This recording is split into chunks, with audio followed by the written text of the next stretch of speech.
On the 14th of May, showed up here, and then by the 18th of May, it moved down the reach.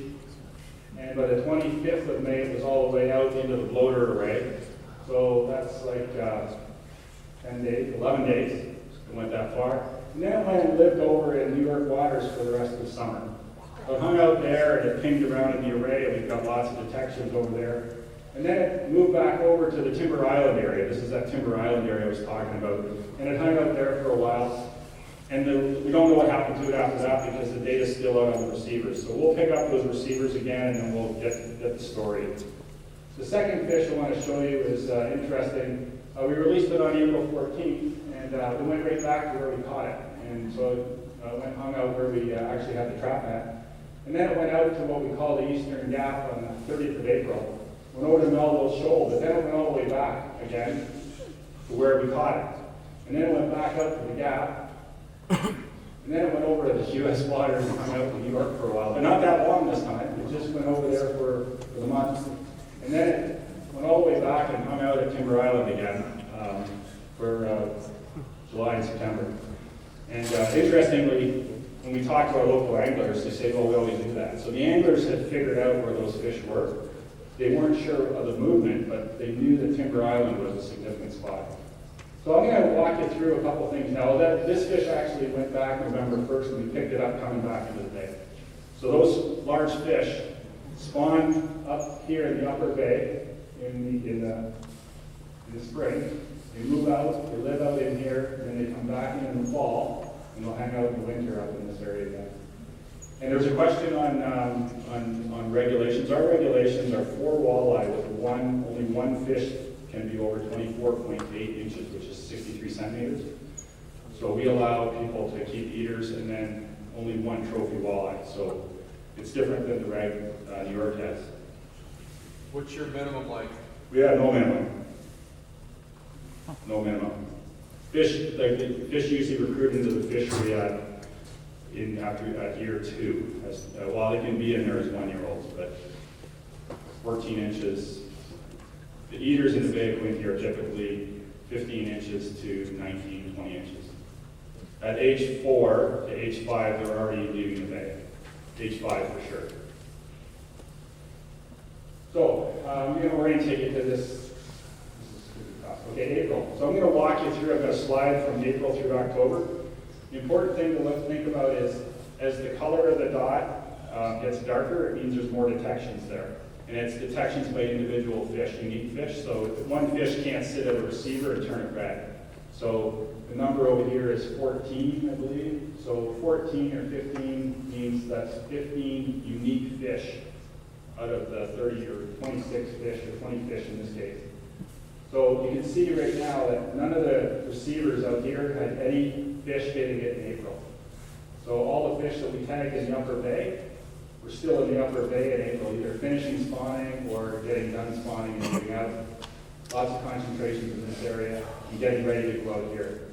As we move through to May, in May we've already got fish that have moved all the way over to New York waters. We've got still a large concentration of fish up in here, so most of the large spawning walleye are still in the what we call the middle bay and moving down into the lower bay, but they are starting to move out in May. Oops. Once we get to June, for the most part, they have left the upper bay. So there's still a lot of walleye up there that are eaters. It's the nursery area for those young walleye, but those big fish are moving out, and they're coming out into New York waters over here, and Timber Island, and they're milling around in this area. We get down to July, similar pattern, not many walleye in the upper bay, mostly an eastern basin population now moving out and milling around.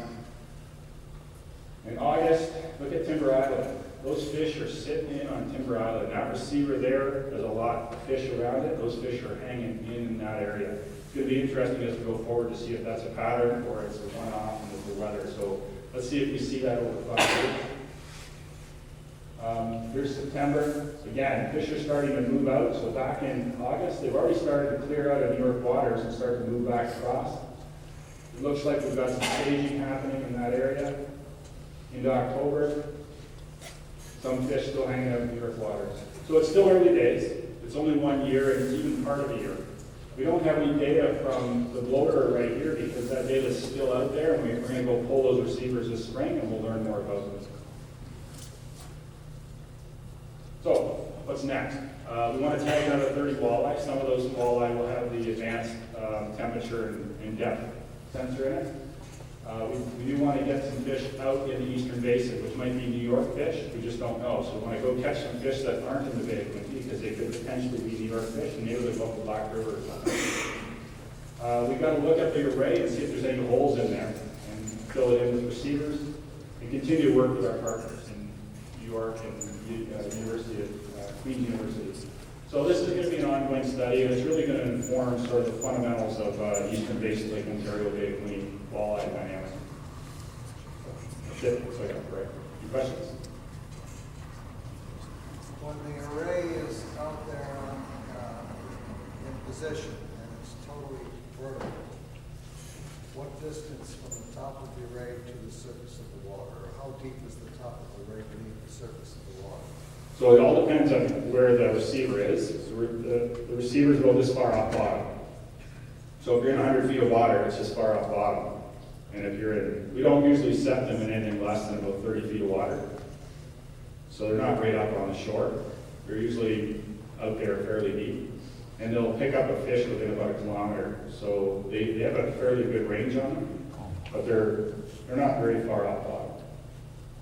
You saw the picture there of letting it down. It basically sits with an anchor, and it's got a float to keep it up, and it's about that far off bottom. Question last night in Lockport, they were worried about hooking onto it.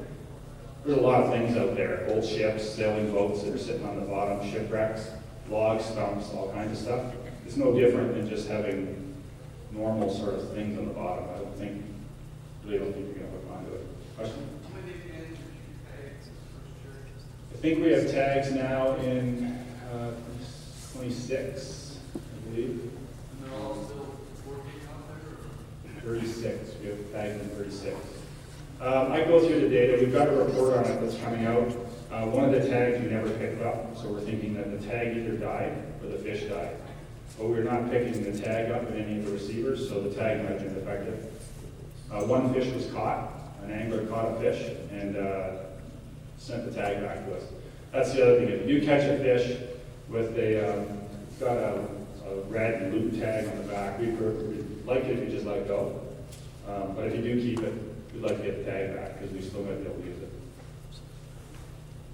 So if the fish dies, but the tag is still alive, wouldn't you be able to know that the fish has died by the tag just staying in place and not moving? Yes. So in that case, we would, and that's why we would know that the fish would be dead. In this